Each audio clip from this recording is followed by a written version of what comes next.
sure my hasty deploy is working. Nice. Welcome, everyone. Thanks for joining us this week. We'll probably have more trickle in and out as we go along, and I like it that way. I love to keep it casual and just fun. So thank you, everyone. Our featured guest for this week is Clark Sell. I am so happy to have Clark here, and very excited to hear what he has to say. So, Clark, if you wouldn't mind introducing yourself. Sure. Well, first, it's nice to see all you lovely faces, especially on a Thursday in this COVID shit, as we all have lived. I heard the broken ankle story. I just found out one of my cousins has COVID because whatever rock he was living under, he didn't realize you could lose your sense of taste and smell. So some people who you think are super smart apparently don't even pay attention to the news. But who am I? I guess I am a person who lives in between Milwaukee and Chicago, way out west, kind of in the sticks. I own and operate 2 companies, one being That Conference and the other being a software boutique shop called Unspecified. I have one on salary other than my wife. My wife and I are business partners in both. I just lost one employee to a much bigger company who has much bigger bank than I do. But we run those 2 companies. I went all in on that a few years back.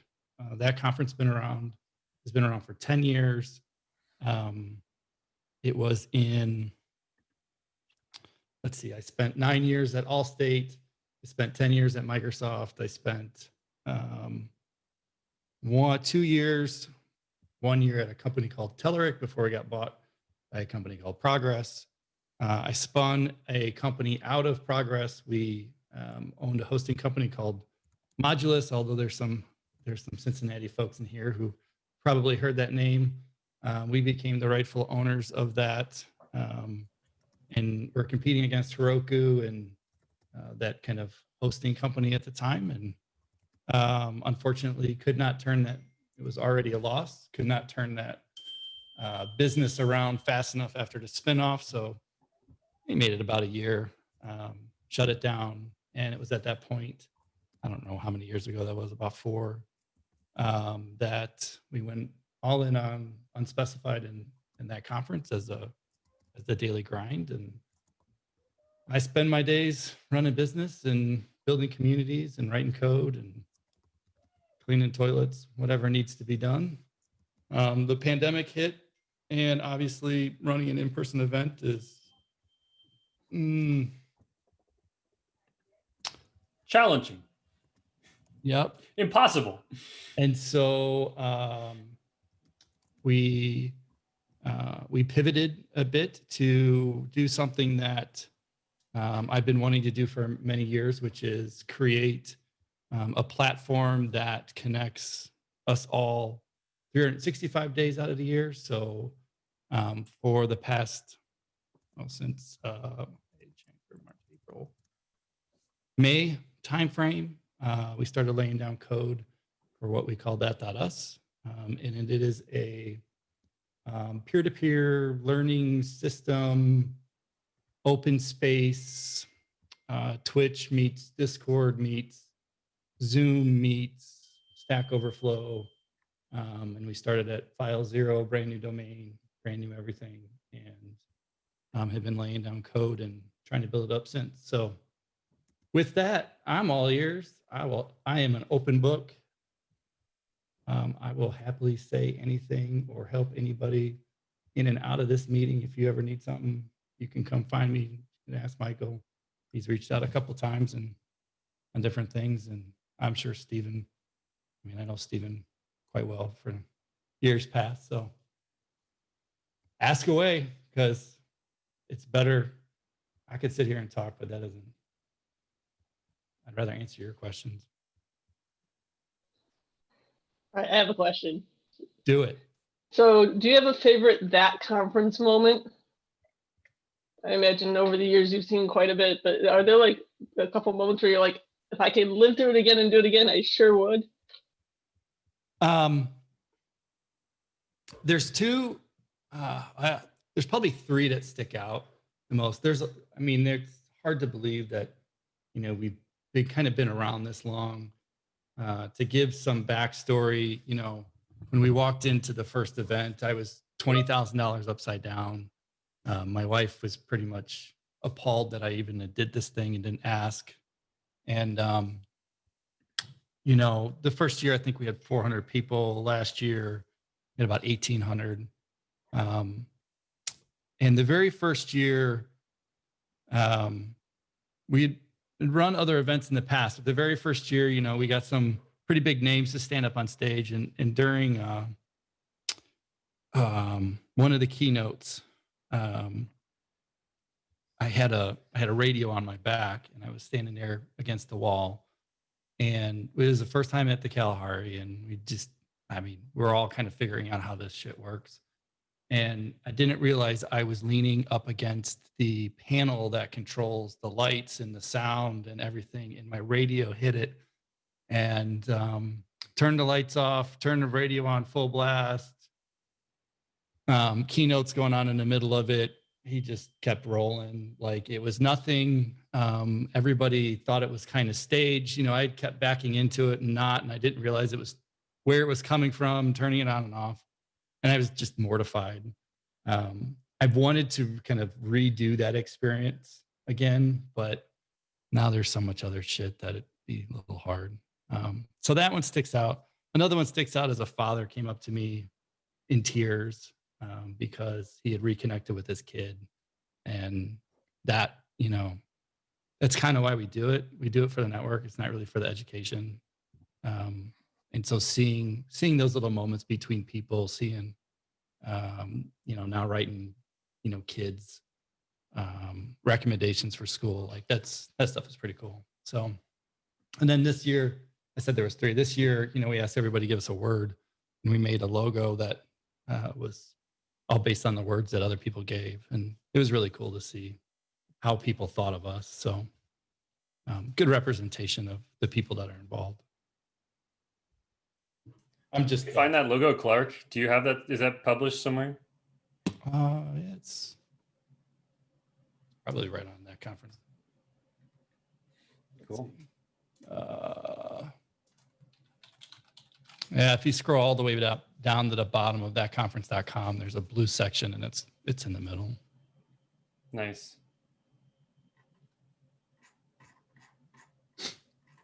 It's just cool to see, how people associate what it is, because the brand, was something that was meant to be generic and not, it's meant to be about the people, and I think that's the best representation of what it is. So it's a good question. And then bacon is a pretty prominent word in that logo too. So bacon should be in there somewhere. We spent a lot of money on bacon. We spent a lot of bacon on bacon. There's a lot. Did you do the bacon bar, or I know that was Code Mash's thing at one point, but yeah, there's a little bit of the same between the two, just because the Kalahari is the same, right? And they have some of the same stuff. I don't really do anything little. I kind of go all in, so we just kind of went absurd with it. Nice. We take it more of making it a s'mores bar and all that kind of stuff. So. Fantastic. That does beg the question, Clark, is Code Mash that conference of Wisconsin or of Ohio, or is God no that conference the Code Mash of Wisconsin? It's neither. It was never meant to be. While Jim way back in the day helped me get my feet grounded on something of this size, they were never meant to be what it was.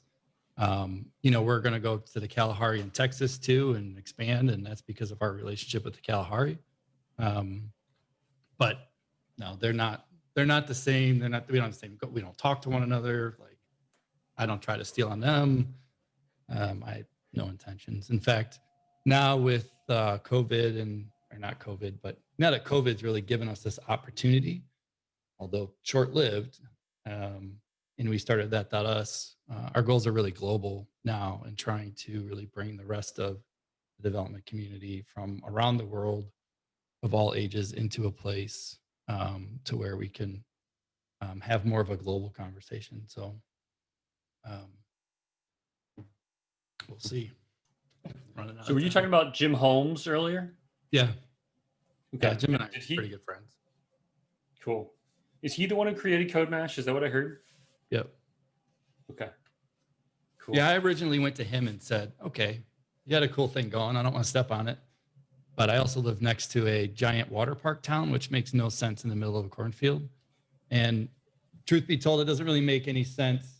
Like for us to hold a conference where I live, to try to get the space that we need. If you were inside Chicago, I don't know if there's any Chicago folks in here, but you have to deal with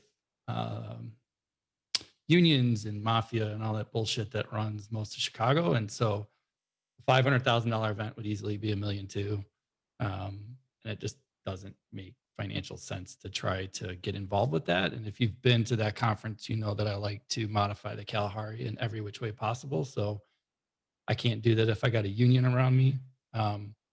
Milwaukee doesn't really quite have the space we were looking for in the Twin Cities is a little too far. And the Dells kind of fit in the middle. They have a ton of resorts. It's family friendly. There's a lot of things to do around there. So from a town perspective, it was smack dab in the middle, easy to get to, easy-ish to get to, 3 or 4 airports. So that's kind of how we landed there and landed on the Kalahari. They just happen Awesome. to be the same venues between the two. Brian, did you have a question? Yeah, go ahead. Yeah, this is Brian Clark. I think your Dat.us is pretty cool. I looked at it already, and it kind of what you shared reminds me a lot of the *Halt and Catch Fire* Netflix series. I don't know if any of you have seen that. No, but I have it queued up.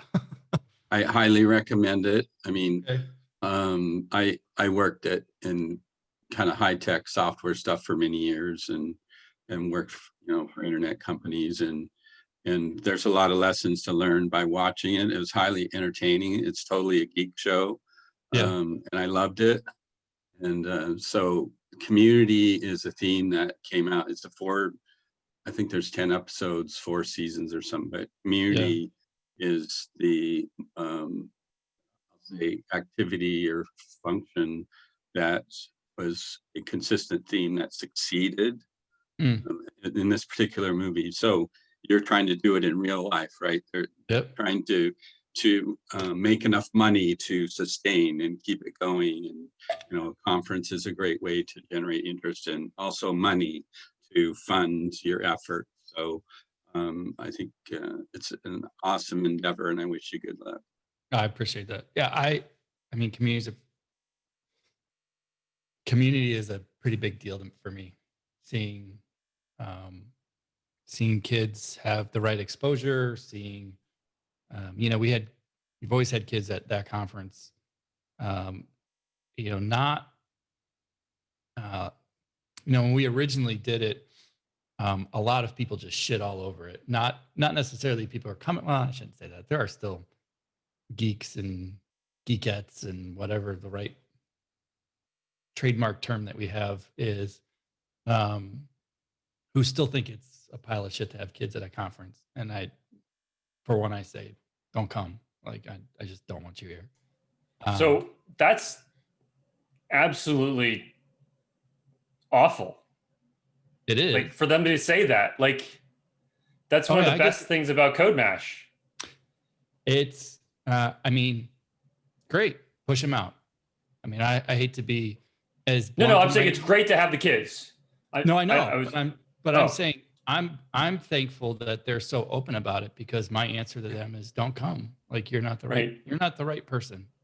And the more positivity and all that we raise up, the louder it pushes that kind of behaviors out. And so I think the best thing that we've had is the fact that the kids, and I say kids, but it's, 2 to 22, that they're around and they force the behavior of everybody to just be a better person. Because we're all naturally a little bit more respectful and mindful. I mean, I swear too much, as you probably already know.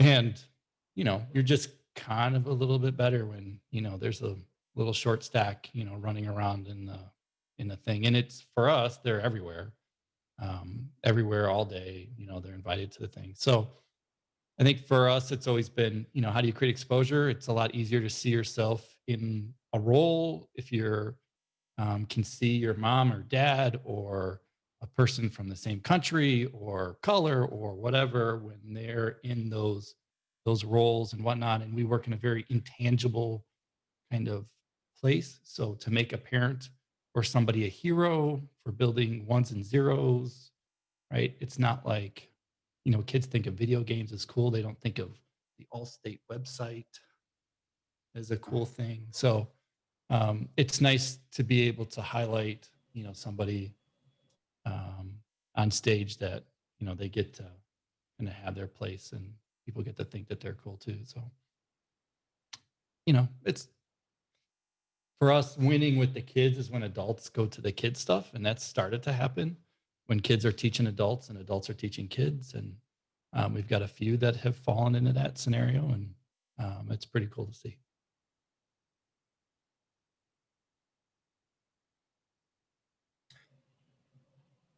I'm gonna start picking. Did you have kids at that the first year, or was that something you added later on?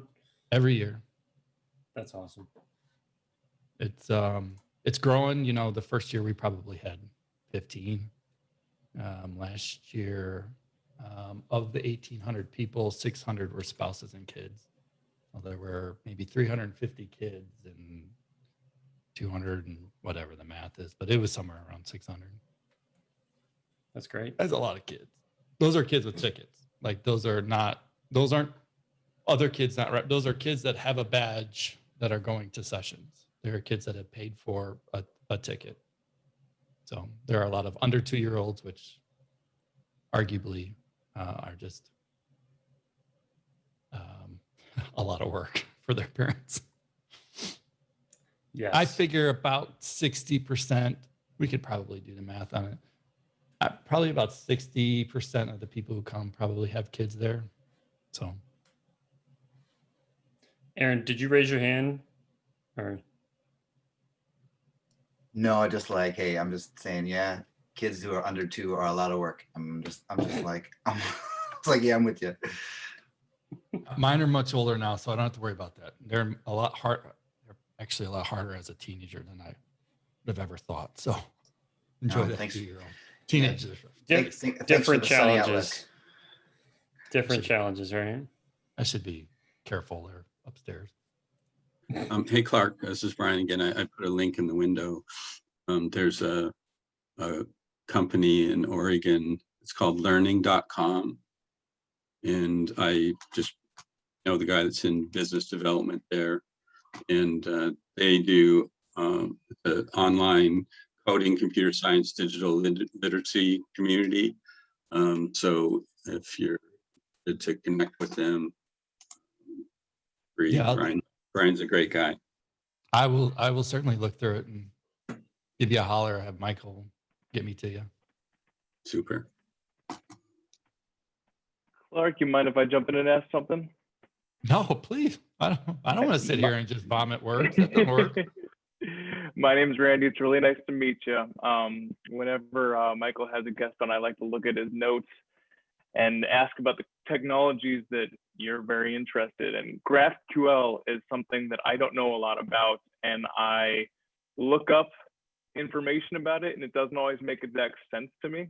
It seems to be a different way of querying databases. I was wondering if maybe you could give your perspective on it and why you like to use it. So it actually has absolutely nothing to do with databases. Oh, yeah? Absolutely. So I just put a link in the window.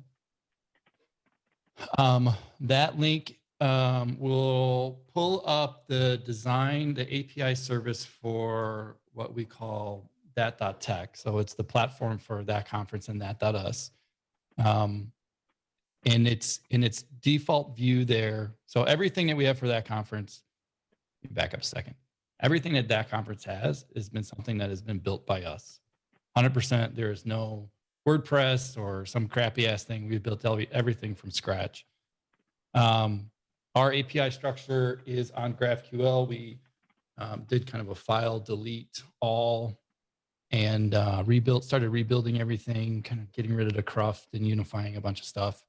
Down at the bottom, you can see, so API.dat.tech is our API that services our web apps, our digital signage, that.us, thatconference.com, any automation we have. At the very bottom, you'll see there's a drop-down window. It says query and then mutation. Query would be the read on the API, and the mutation would be mutating the API. And GraphQL, in its sense, is a typed query language for an API. It is a domain model that allows you to interact similar to what you would do in REST, but it is typed.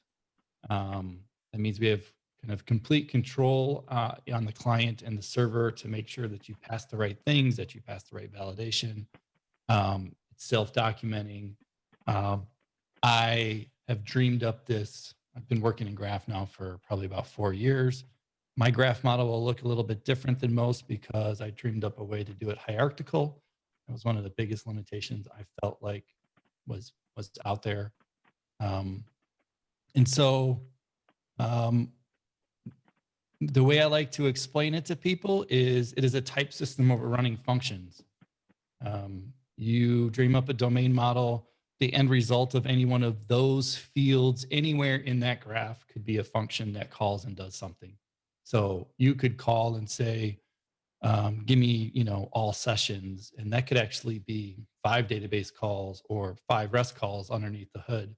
It's not really for you to know or have to deal with. It is for me to resolve and make sure I pass you a payload that matches the schema that we've agreed upon. And that's at its simplest, that's what GraphQL is. It's a typed query that you're going to make a post to, and you're going to get back a payload against.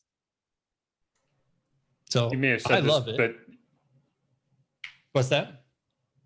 it's kind of a contract, a service contract. Is that accurate? A simplistic way to describe it? It's a service contract in kind of the old WSDL days of like SOAP contract, but it's a contract in the fact, it's more in the fact that it is what you run against. Like it is not just like, did I validate against it? That is it. Like I could sit there and write a query. I could pull up the query rather than write a query, and I could get back one field. I could get back a bunch of fields. I could get back a hierarchy. I could rename it. However I really wanted to work with it. I will say, while I'm very passionate about it, it is not the end all be all. It's not, I'm not going to sit here and tell you it's going to kill REST. We do have REST services that sit on the side. At the side of our gateway, we actually have a federated graph structure. So we have a gateway that sits over 6 services, 6 or 7 services, whatever, that help fulfill one another and fulfill the gateway, the larger graph. And so if you were to go to GitHub and go to that conference, and if you look at the repos, that dash API dash whatever, those are all of the serverless GraphQL services that play in that hierarchy and get deployed all day long and run across containers and Google and whatnot. So That's a great impressive. question. But at the end of the day, type system schema runs functions. That's simple.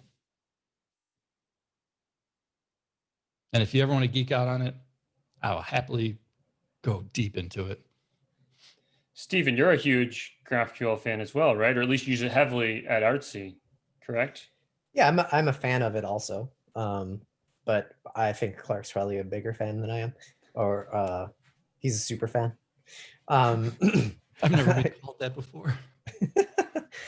Yeah, I mean, we use it, and we're a similar situation to Clark, where we have one entry point that then is sitting in front of 6 to 10 services behind the scenes that are just all being connected together, which it's definitely it is really powerful. Changes how you think about your data. We do think of it more about data, functions. But that's about all I'll say about that. I only say that because people make this like big jump to it's tied to the database and all that. And I think the thing to realize is, for me, the reason I'm such a fan of is because it puts a lot of emphasis on the contract and the business domain. And if you can't like describe it, then how do you expect your customers to like use it? And when you really think of it in that aspect, sometimes that business domain has no bearing on the database. Like your implementation of how you save data that's your business. So, and then people get really flustered about like, well, that doesn't quite align. It's like, well, but at the end of the day, that's just the function that goes and gets data how you want it. It could be in Redis, or it could be over in there, and it could be a combination of both of those things that you're bringing back together. And so it is cool. I like it, like almost like X state, puts a lot of pressure on what does the domain, your state model look like. This puts a lot of pressure on, what does your outwardly domain model look like? And it's a good thing. It's a contract. If you treat it like a non-visual interface, like it is, and you got customers on it, then it's kind of a big deal.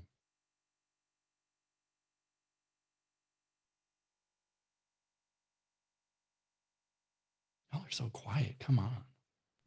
We're all just being polite and waiting to see if someone else Oh. wants to ask a question. Just ask. How'd you tell us about going independent? Is there anybody who owns their own company right now or is independent? Anybody want to be? I go independent every now and then, catch breaks, and then I'm like, yeah, I don't want to do this crap again. I want to go work for the man. I mean, for me, I don't really like working for somebody. I like leading more. I like product. I really don't like big corporate bullshit by any stretch. I think, I did the corporate thing for a while, and I think I suppressed a lot of my own creativity. And then when we had that conference, we treated it like a business, but, it was always kind of off to the side to everything else. And there was a point in life where we needed to make a decision as to where it was really going to go and how much effort, because there is a lot of risk on the line. Last year was, I don't know, $850,000. It takes a hell of a lot of money to run it. It's big enough now that I have to have staff. And those are all great things, right? The more we raise, the better we can really service people. And that's what took me the longest to kind of figure out, is it's all right to charge and make some money, because I can't really provide the best service to everybody who's here if I don't have enough staff or whatnot to do it. I'm just kind of doing a half-ass job. And if I'm going to do half-ass by you, then I shouldn't do it. So, because conferences, you have to have contracts and that kind of stuff. You go through this like reckoning cycle every, so many years. When I was at Microsoft, the grind got pretty bad. There were a lot of hours. I mean, there were some years I worked. There was one year I worked 2,200 hours in 7 months, and that's a full year. And way under 12 months. And it was starting to drag on the family. And I kind of said when I left, just kind of see where it takes us. And then when I was at Telerik, we had an opportunity to spin off and ran with it. And I loved it so much, even though we were losing 40 grand a month. I said, whatever, close the door. And we started our own thing and decided to make TC a priority and unspecified a priority, and see where it would lead us. Things were kind of going up and to the right until this pandemic hit, and now we're hemorrhaging money like nobody's business. So, small boutique shop, we've lost a number of contracts because bigger shops want to squash out little guys, and the people who were paying for a boutique, senior skilled people, wanted to hire away because they came to us because we were senior in what we did and whatnot. So that part kind of sucks at the moment, but I wouldn't trade it. I'm kind of over the numbness, or I should say the panic attacks. You know, you're kind of used to money kind of coming in and out and big ass contracts. Like legally we're supposed to have a TC in 2021. I don't know. Government says we can't, so I don't really know how that's going to go down. But I don't know. We'll figure it out. Hey, Clark, my name is Aaron, and I'm sort of new in this community, but you were talking about you were at Microsoft working all those hours. I was just kind of curious about like the culture. Is that something that you just sort of signed up for or you're coerced into, or like is it possible to draw boundaries? Like how does all that work? So it's certainly on me. There's certainly part of, I think anybody in any role, you always have a choice to say no. You inevitably will train somebody to put you in a position by saying yes, or even not by saying no. That will lead to things. Keep that in mind. Also keep in mind, you are your first person. If you are not taking care of you mentally, physically, you're absolutely screwing yourself. So please do that first. This year was the first year that I admitted that I may have had a problem up in the dome and was diagnosed with severe anxiety and depression. So I was basically a highly functional person with anxiety. It's been kind of life-changing to have some little magic beans, as I call them, kind of put myself in a better place. It's not that I really would have ever associated any of those things with me by any stretch. I thought, when I went independent or we went on our own, the panic attacks seemed to be like a legitimate thing. You'd go sit down and you do budget and you realize, oh shit, I'm losing 40 grand. And then you're like, that was my first year's salary. I lost that this month.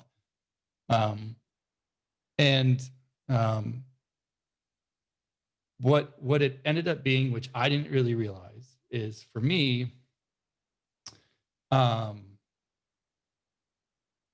I get so much spam. Was like being in 3 or 4 concerts, and I was actively playing in the band on the stage, and music's blaring, and I'm like working this all day. And so that leads to like, a bit of insomnia. It leads to very long hours. It leads to your mind never being able to shut off. And that, I just figured that's just the way I was wired. And over time that has led to, having spikes in my own health. And I ran every day for a year because I wanted to kind of control the stress and a litany of other things kind of around that. I say all that because I tell you, like, take care of yourself first, take care of your family second, say no when you need to say no. How did I end up in those positions? Well, obviously I said yes. I wanted to climb to the top. But the reality is big tech, Microsoft, Google, Facebook, whatnot, that's a very common like working pattern. Like it's not, don't think you're not going to go there and work your ass off. A 40-hour week is kind of laughable if you want to go anywhere. Now, that doesn't mean that it's not achievable. I think it depends on the role that you're in. When I started at Microsoft, I was in consulting, and that makes it a lot harder because at the time I was, I don't know, $350, $400 an hour to a customer. Not that I saw any of that money by any stretch.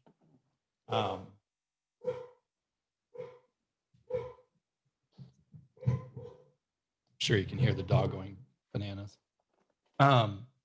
But you get a CTO of a major company, Fortune 50 company, who comes up and says, I want this done.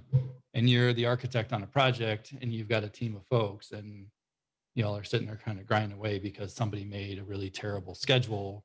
And now there's tens of millions of dollars on the line. And, the example or the project I was on where we worked 2,300 hours in 7 months was a healthcare project. Human life was on the line. And I was gonna be damned if somebody was gonna die on my watch.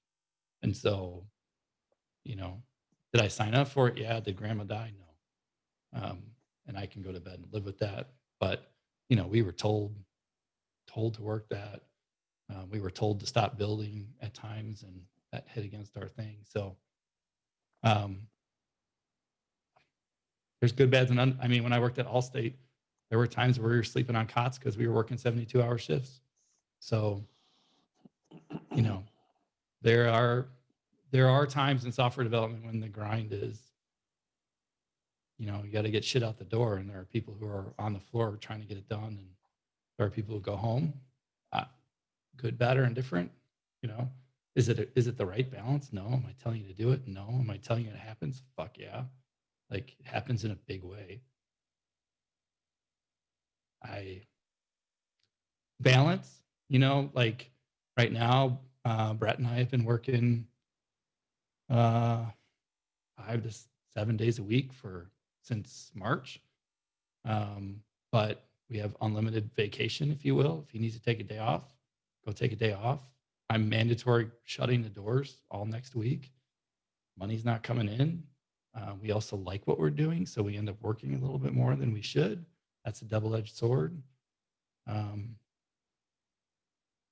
It's hard when your hobby is something, you know, all the things kind of cross. You find yourself doing it a lot, but you have to find balance.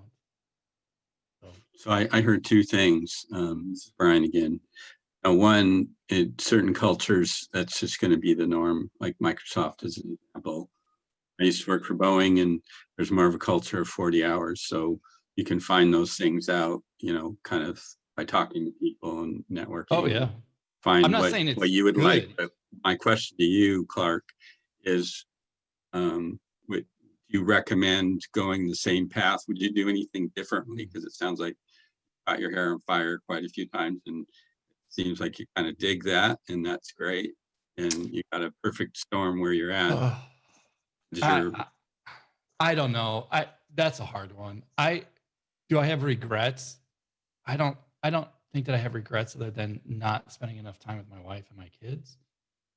So I do kind of regret that.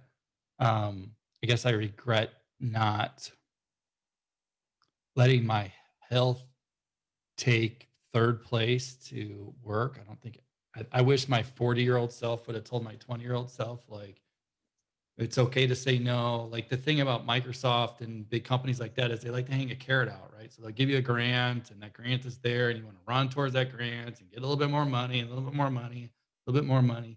I mean, for me to leave Microsoft, I had to like leave the golden chains, because I started when Gates was still there. I did well. Obviously, I worked a lot, so I was financially, you know, compensated for doing that. But when I left like, I don't know, 10,000 shares of stock on the table, which would be really nice to have today. Like, that shit's gone way up. But you know, you also can't keep chasing that either, right? There are other things that are better than money. I don't miss working for big tech just because it was a good experience to see what it's like in a capacity that is drastically different. Everybody wants to compare themselves to those places, and I think that's a fatal flaw. You're not Microsoft, you're not Facebook, don't have that kind of money. Stop. Like, your development's not the same. You don't have 5,000 developers on staff. You're not going to have the same build pipelines. Like, it's just not that. And there's been lots of places that are like, oh, but we're big. And it's like, you're big, but you're not them. You know, when you got 175,000 people and you got, you know, a tester for every developer, then come talk to me. And, you know, most places don't. I really do like the startup space. I wish I would have played different roles. Working more than 40 hours doesn't necessarily get you there any faster. I don't think it's healthy for any team. Why am I doing it now?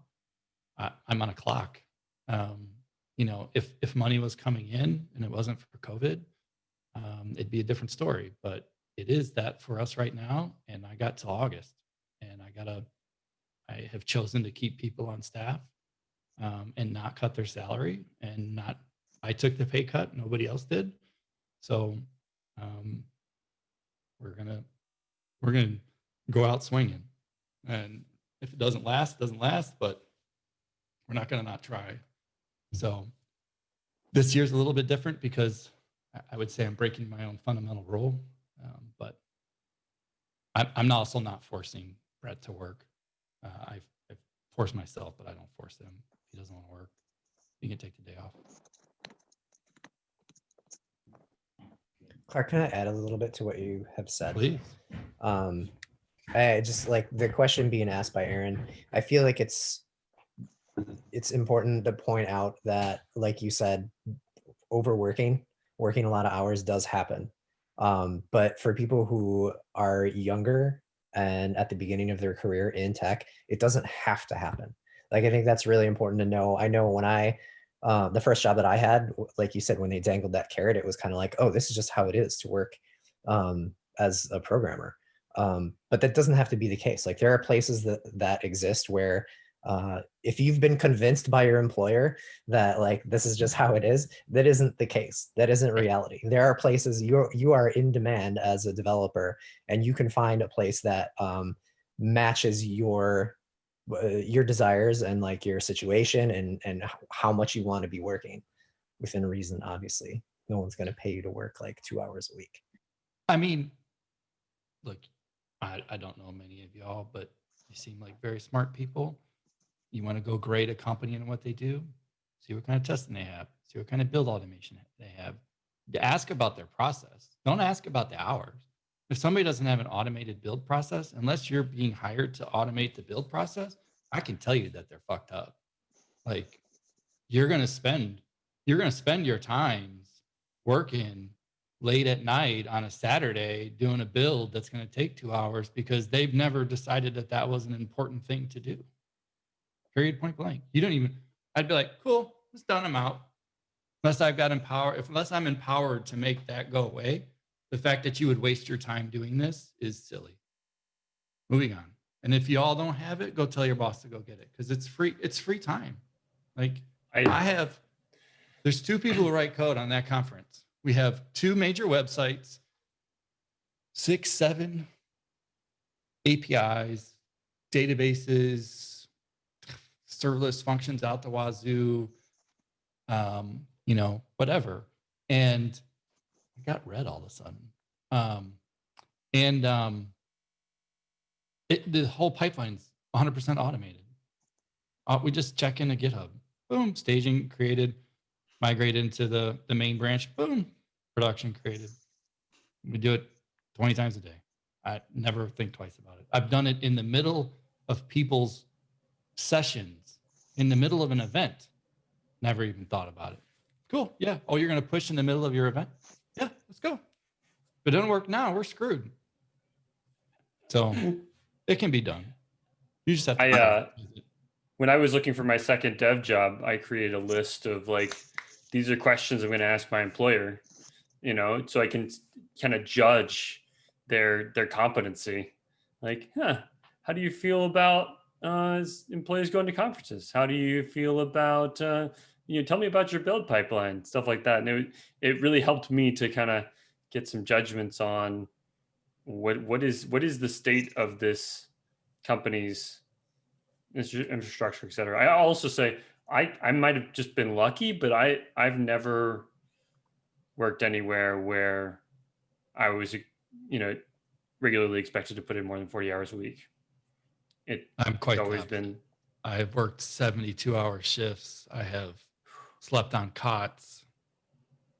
I have seen the ugly side of software. I am not saying that is like, doesn't happen. No. Yeah. I was just trying to say that it does exist. Yeah. Oh, no, it certainly exists. I mean, I worked for a Bulgarian company, which was so eye-opening because they were just like,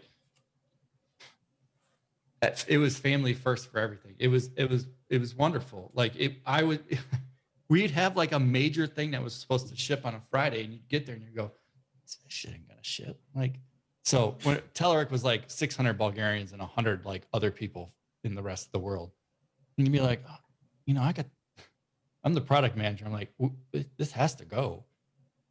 VP comes up, he's like, nah, we could do it Monday. Like, he's like, we drink. You drink. End early. I'm like, okay, I can get behind this. Like, cool. Absolutely. I'm done early on a Friday. But you know, that's their culture. Like they would be appalled to work 41 hours. Okay, but a thing you need to know about Bulgaria, a thing I discovered about the Bulgarian language Yeah. is that there is an entire set of verb forms, inflections that modify the meaning of the verb Oh yeah. to indicate how much you are bullshitting the person you are talking to Oh, yeah. and you expect them to play along. Oh yeah. That is actually a thing in Bulgarian. So I'm Oh, just yeah. saying. Oh yeah. Oh, and if you're a villager, or you're I'm in not a- making that up. Oh, I know. And if you're a villager or you live in a city, like those are two big things. Oh, I was there about every 2 or 3 months, and it was love my Bulgarian friends. I'm just saying, when the boss says we drink and we ship Monday, it's like, did he use the form of the verb that meant not really? He did. He used his credit card. So it was interesting. Ben, Jason, Riley, y'all haven't said anything. I'm gonna screw up your name. Ilya? Lily? Yeah. So I know there are a couple of us here from coding boot camp, just getting ready to start the interview process. Oh, So, love it. yeah, I know I'm excited. Okay. So and I've worked at startups before, and that's something I'm still interested in. But I was sort of like really interested when you touched on the questions you would have asked at the time had you known. Like, Yep. just to get in, just to figure out like, is this a good situation or not? And I'm just wondering if you can go into that a little more. So I think we're privileged enough, anybody who's in tech, that one, salaries are pretty good. Two, the benefits that come along with it are pretty good. I think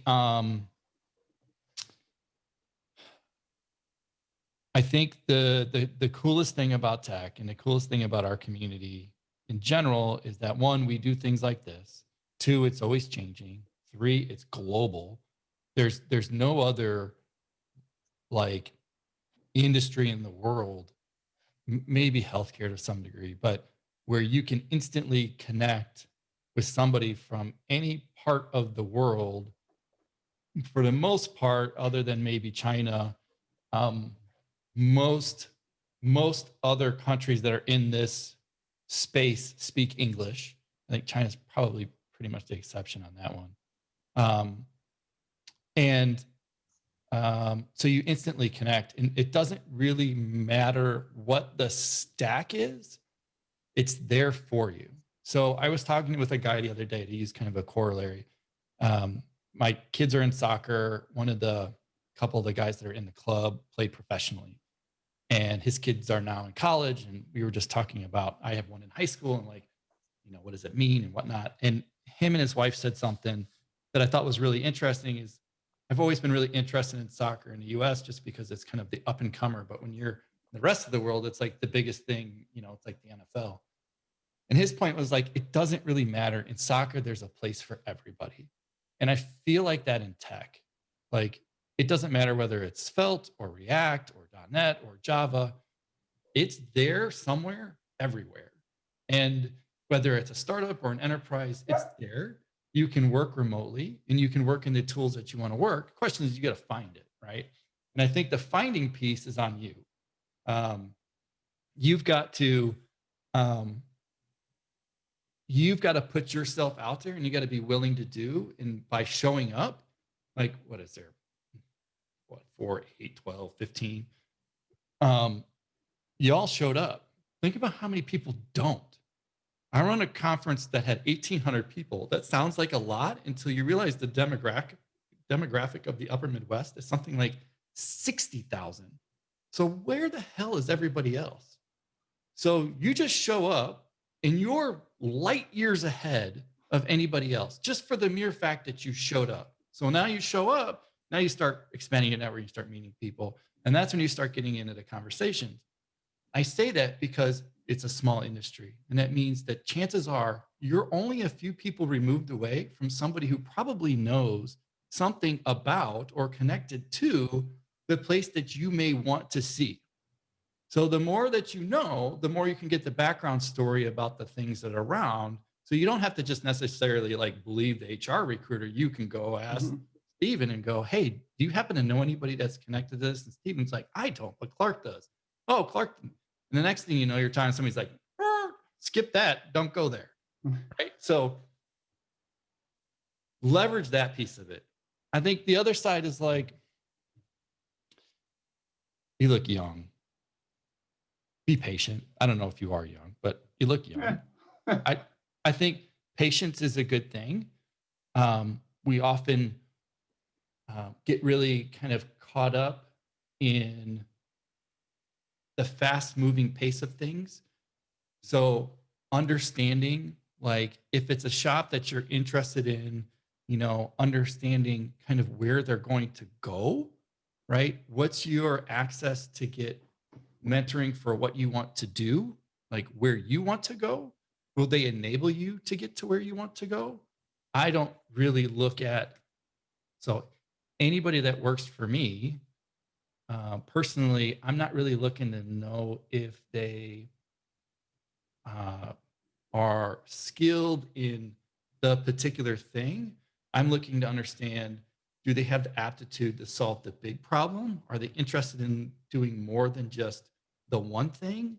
Are you all right when I switch gears and decide, you know, we're not doing React anymore, we're going to do Svelte? Like, are you on board with that, or are you not on board with that? Are you passionate about us making money? Because the reality is, you're being employed to provide a service. You're being skilled for that service to be, I'm going to make, you know, faceless robots do stuff. We want you to be able to kind of do that the most creatively. And if you're a creative person who needs that, but that place won't give you that outlet, then go find a different place. But that means you got to do the kind of self-inflection to know what you want, because you are your best when, like, you're the best. So I bring you on, right? I want you to be doing the thing that you want to do the most, because I'm paying you, you know, $100 out of my pocket every hour going to you. If you're not extremely happy, if you're not extremely productive, if you don't want to do it at the end of the day, then I'm wasting my money. And that's where, you know, things start to get misbalanced, and I think people get unhappy. You just got to find that place. You got to know what you want, and then it's easier to ask the questions that you may seek. And I know that's kind of a roundabout answer to your question, but if I told you like, hey, I want to work on a Mac, is everybody on a Mac? And if the answer is binary, yes or no, it's like, okay, cool. Like I only work on Macs. I don't really want to work on Windows ever again. But if it was the right role that got me to the thing, then who cares? Like I'll deal with it and I'll move on. But you got to kind of know where the destinations or the road you want to lead is leading you, and be all right with that. Ask questions.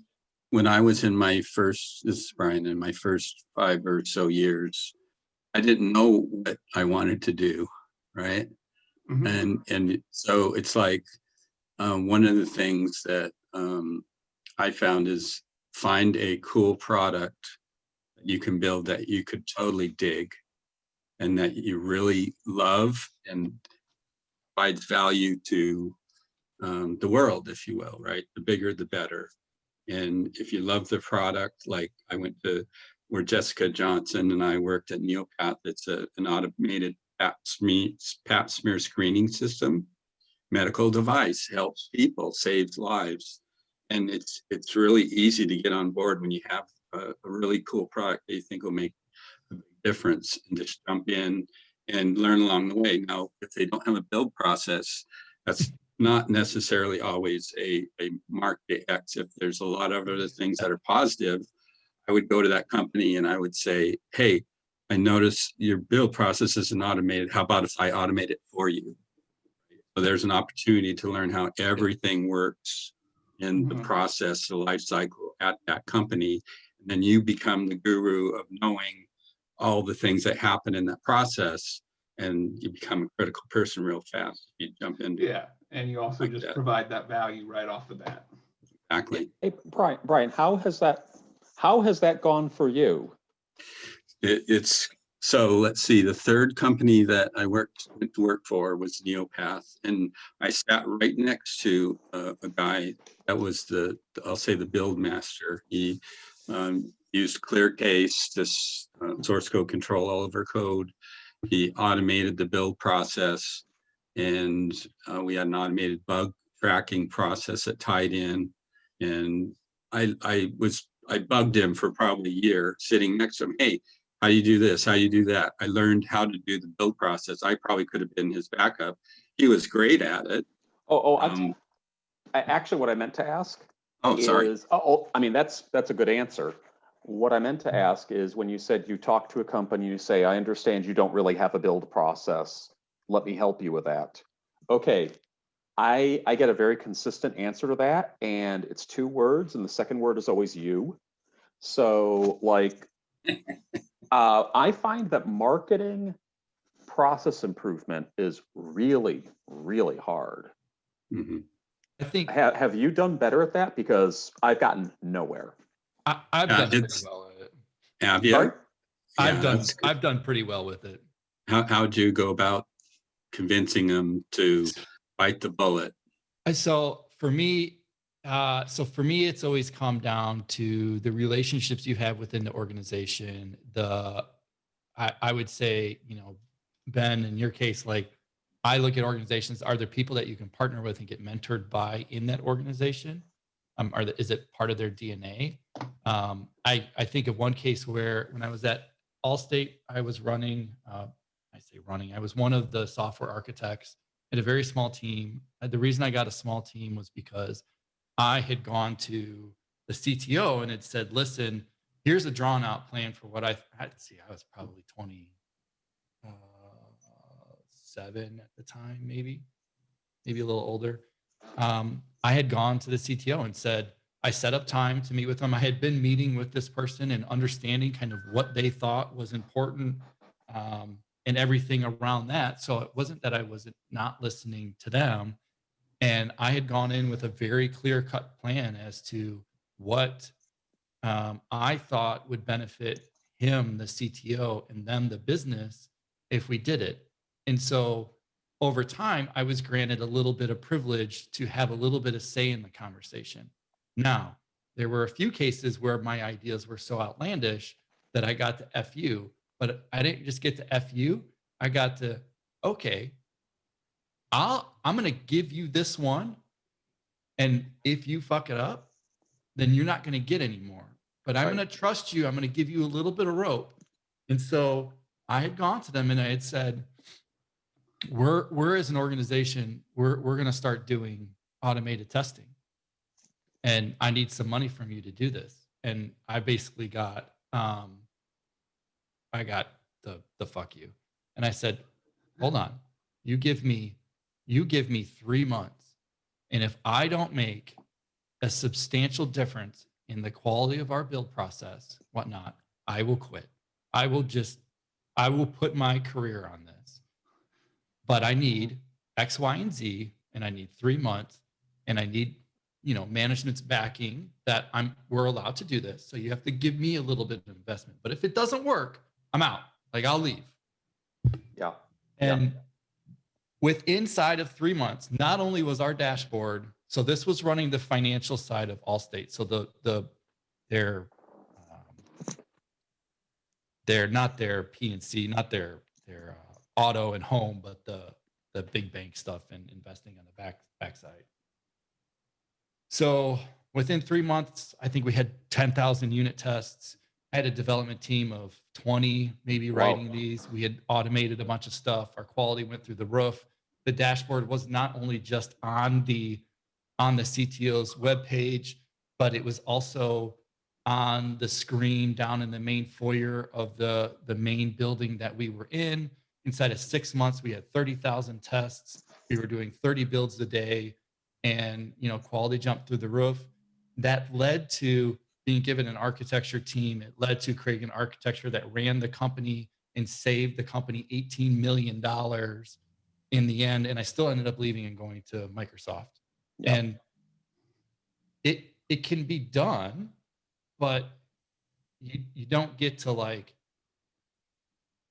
have it until you earn it kind of thing, right? And it has to be an unbiased and, you know, a thought out plan as to, you know, you're asking somebody to divert their revenue and their goals, right? Unless you can clearly articulate how that's going to help them.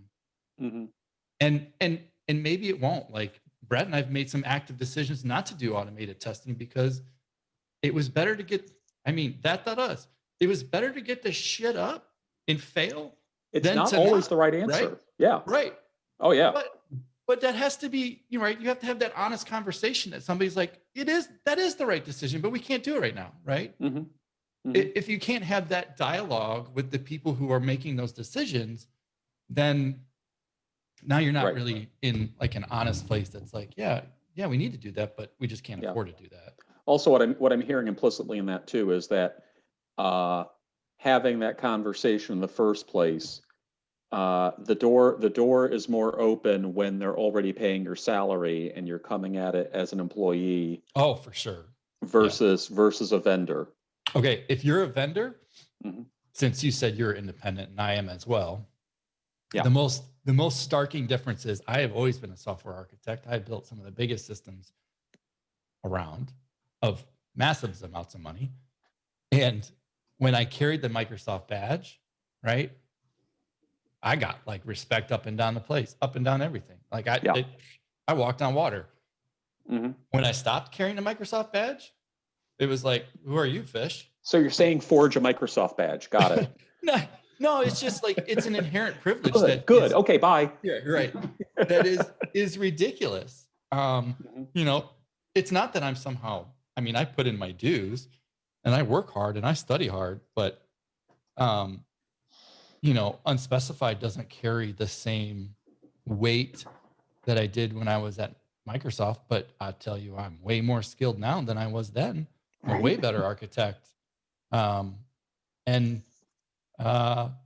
You know, we don't always get it. I mean, I've gotten in fights with CTOs who are building products that are paying for me, to which I'm saying, you're going to sink the business. And they're like, what the fuck do you know? I'm like, I'm telling you, you're 6 months behind. You're not going to ship this product. Like, but that's me. Oh my God. Yeah.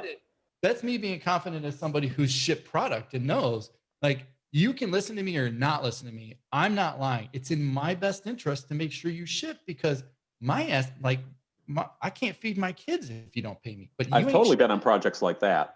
Right. Where the CTO is not getting, or they don't want to get, not getting that they are a year behind. That's right. Oh yeah. Yep. Oh yeah. And you know what? They were still 6 months behind and he kicked me out. It's like, yeah, being like, right. Hey, and when he shipped 6 months later, because it is a small world, so never burn any bridges, but you can always be a little bit of an ass and just be like, hey, congratulations on shipping. Oh, I'm great at that.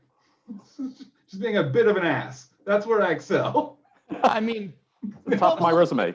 I'm thankful that they did it, but it's just funny. It was like, oh, it's almost 6 months exactly after when I said you were going to do that.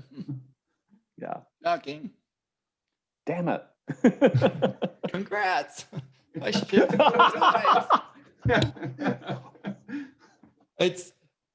But the other thing, Ben, I would say, and this is for anybody, you can always leave, right? Like, it's a mutual conversation. I employ, and I've been employed, and I've had people leave me. I've had to fire. I've had to hire. I was on the other side. And the reality is, when the cards don't work in favor of the employee, you get fired or laid off, whatever you want to say. But when you choose to leave, you don't tell the employer either, right? You go the other direction and like, I'm out. And so knowing that that's kind of what it is, harsh reality, two things, but whatever, that's the world we live in. And some will tell you that hiring is guessing and firing is knowing. And there's a lot of truth to that as somebody who's now an employer. Whatever, like you got to find the place that works for you, and you got to scratch your itches. And the more you do it, the more, just like working out, right? The more reps you put in, the better in shape you get over time, or the decisions you make, the smarter you get about it, the more you change, the more stubborn you get. You know, that's a good thing and a bad thing. So, but what kind of job you looking for? So I'm hoping to be in a product manager role. That's going to be hard. Yeah. Going to be real hard to hire somebody as a product manager who hasn't built product. Yeah, I think that's more of an eventual role. That's think, fair. Yeah, I think, but ultimately that's where I want to be. Okay. So, well, Luck as somebody is who's, everything. as somebody, I will say this, Ben is somebody who has been a product manager now at multiple companies, including one of big old Microsoft, and then at Telerik, and now even running my own stuff. If you want to put a session up on that.us, I will happily tell you everything that there is to know about being a product manager and the hell that role is. So not to convince you outside of that, but I will give you the unadulterated, is that the right word? View of a product manager, because that is a hard role. Ridiculously like I hard. said, I eventually want to be a data analyst, and I've already convinced you to change your mind. He's like, I was thinking about going into construction because that just seems easier. I mean, that was the fastest pivot I've ever heard out of a career. Hey, you got to know when it's not Got to be working nimble. out. Yeah, Look, don't wait too long. So Clark, I want to. Product ahead. management Go ahead. can be a fantastic role.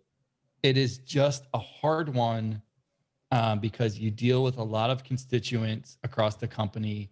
You are responsible for revenue. You're responsible for engineering. You work with the board of directors to the senior VPs to the customers.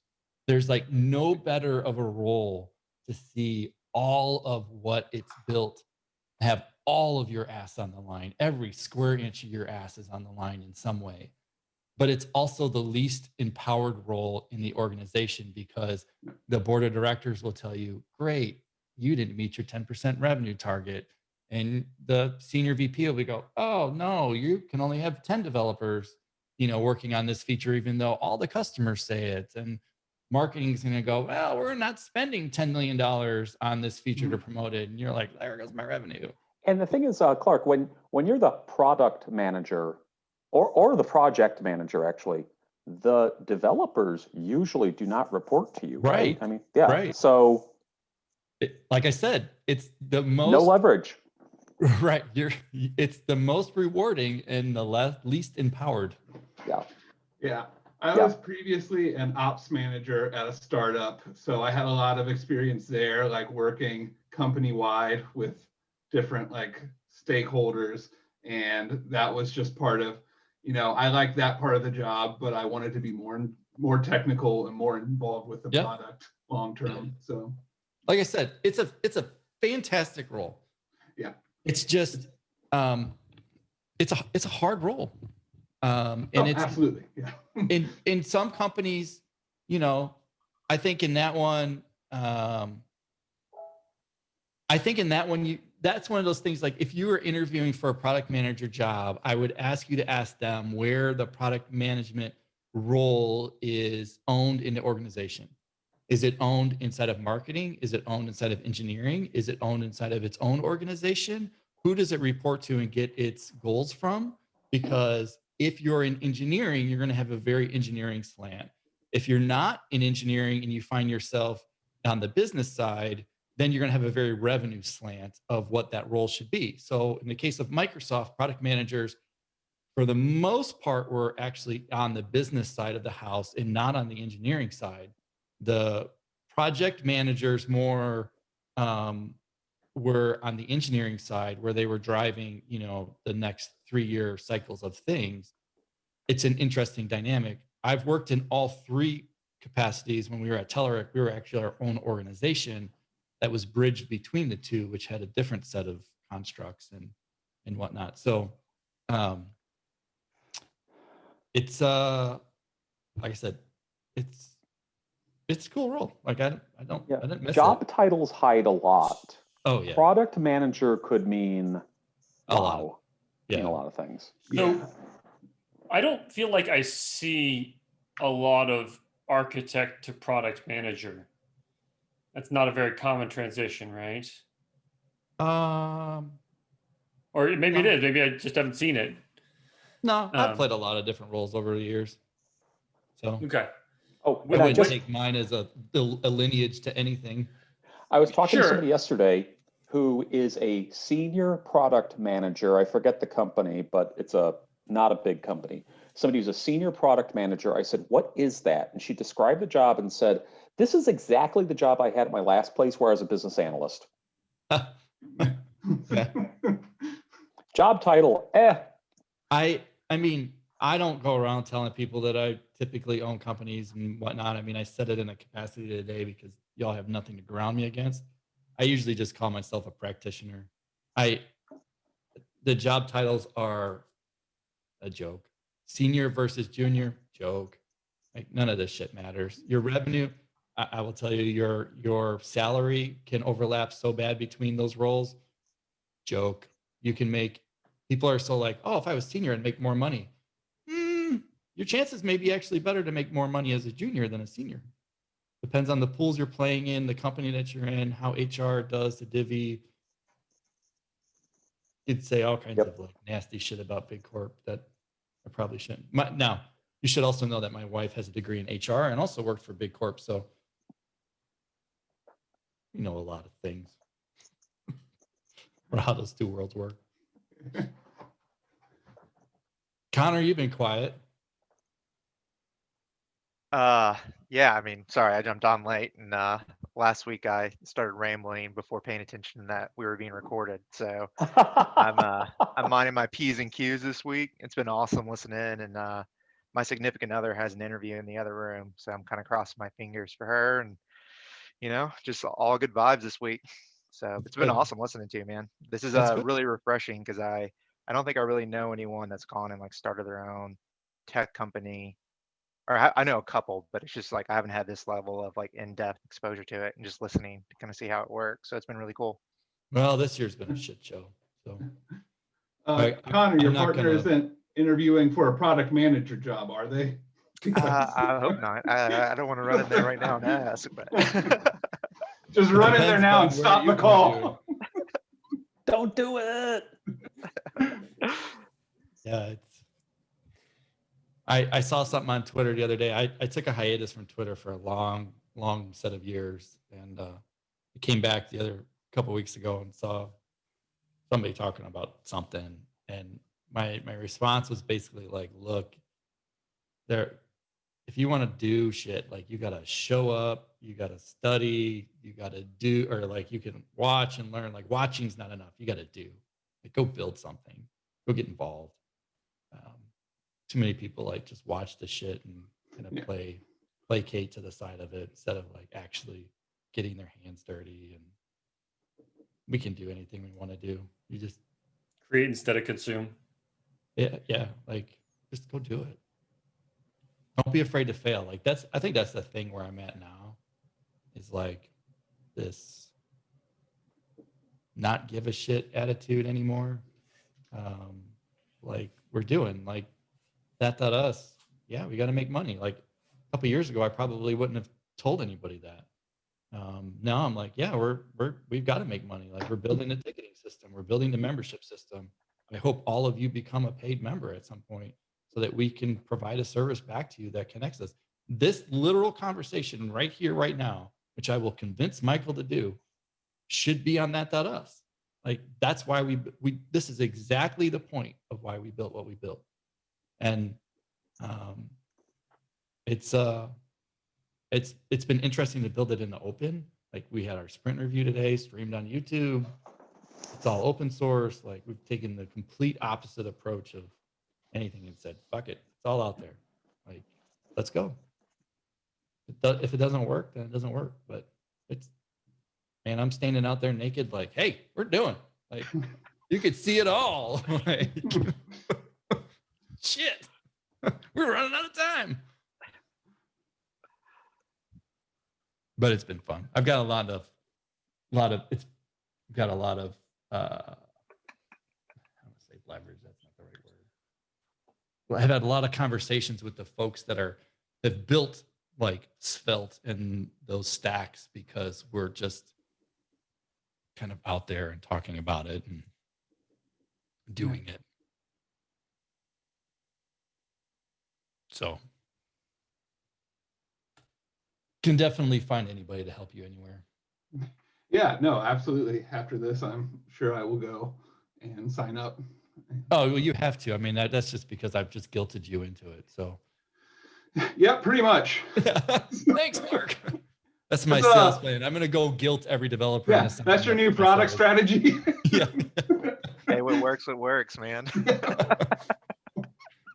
You will sign up. This is the community site you're looking for.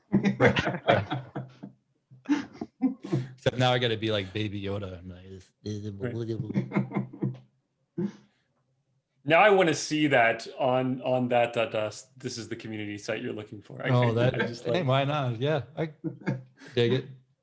That'd be pretty good.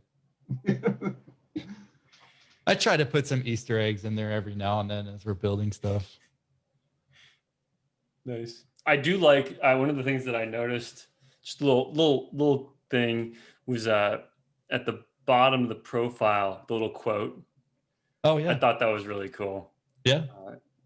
So I've taken the approach that everybody has a role, right? I think we in the industry have sensationalized like people who speak, and it's not that's not great. Like it's great that people want to share, but I really want practitioners. Like I want the practitioner who wants to like sit on the phone and share, like help you do a code review. I don't want the person who just wants to stand up and vomit a bunch of words, but then not go like talk after it. I want the person who's so goddamn excited about it, they can't shut up.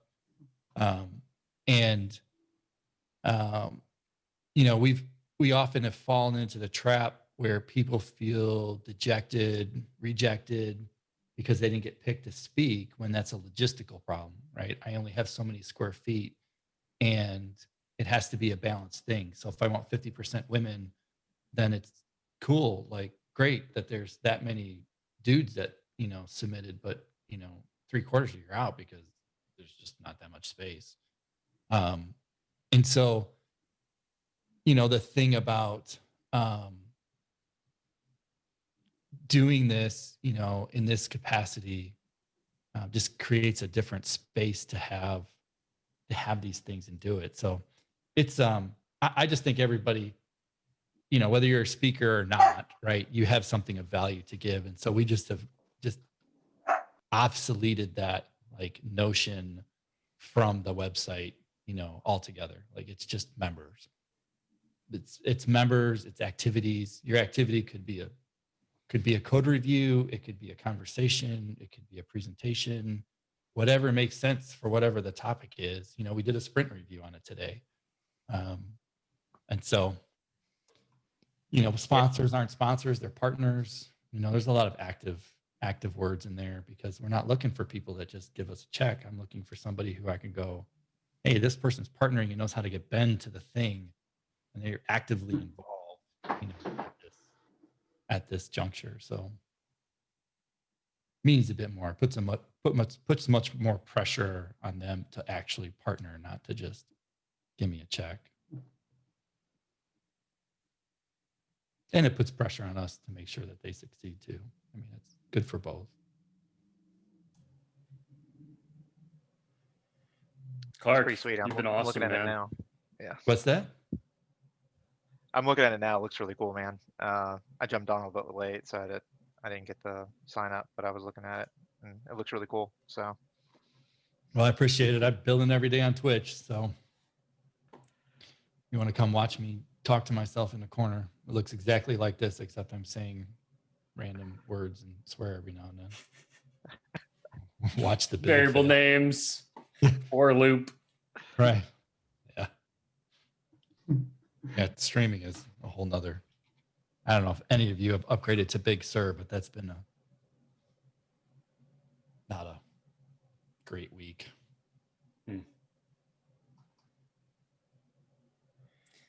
Cool. Ben, Clark, I want to respect your time. And I think that this has been fantastic. Yeah, I'm happy to do it anytime. If you guys, Thanks. anybody ever Thank needs you, anything, Clark. It's been great hanging out. yeah, anybody ever needs anything, Yeah, just this was awesome. hit me up. Great. great. Thank you. All right, see y'all. See ya. Take Bye. care. Have a good holiday. You too.